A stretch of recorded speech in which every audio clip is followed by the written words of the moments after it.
everyone. I am Lana Zach. We also continue to follow that assassination attempt on former President Donald Trump at his rally last night in Pennsylvania.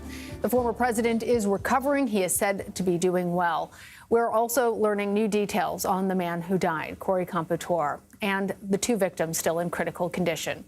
Competor was described as a girl dad, a firefighter, and the best among us. His wife said that he jumped on top of his family when the shots fired, protecting them.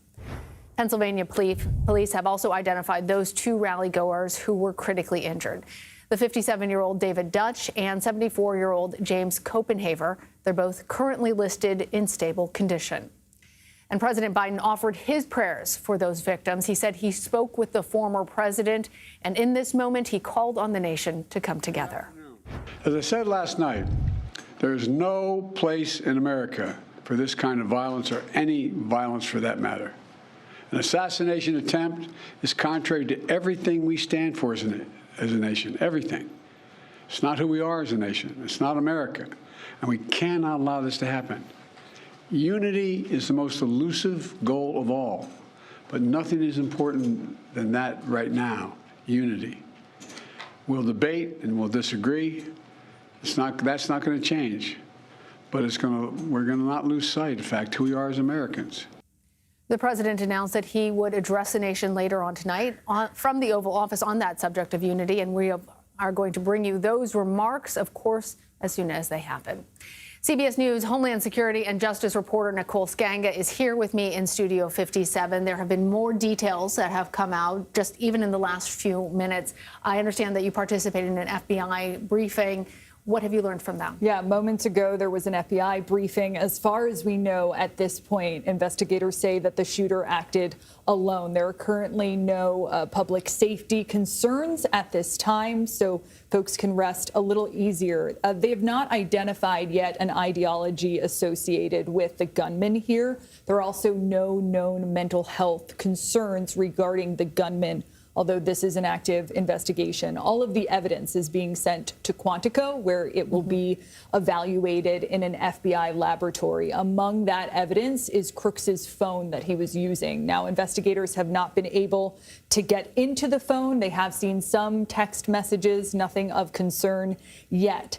Within that car, we spoke about those explosive materials that were found earlier today, Lana. We're told that those explosives were rendered safe. They were also sent to Quantico. That device was described as rudimentary by law enforcement officials. The FBI has received over 2,000 tips so far, roughly 2,600. They're looking for more information from the public. And they also note that the threat environment has changed since this incident. Rhetoric is heated regarding the shooting itself. Multiple people mimicking the shooter on social media platforms and online. A time for calm, a time to bring down the temperature. Nicole, we also learned that shooter, we learned more details about that shooter outside of the security perimeter, shimmied up to the top of that structure. And there were some people who saw him, flagged it for security, and we've learned a little bit more about the moments just before the shooting. Yes, we know this was on law enforcement's radar, that just moments before the president spoke, as rally goers were entering into the rally area, that they had identified a suspicious person to police there. We're also learning this from KDKA, our affiliate. At some point, there was an official from Butler County Sheriff's Office, an officer that was hoisted by another officer on the roof of that shed, where we saw those images of where the gunman had positioned himself. The shooter focused his rifle towards the officer, who at that point let go of his position on the roof. The shooter then began firing into the crowd. So the officer was right there. The shooter turned on that officer, and then when he fell from the roof, started shooting at the president. Focused his weapon first at the officer.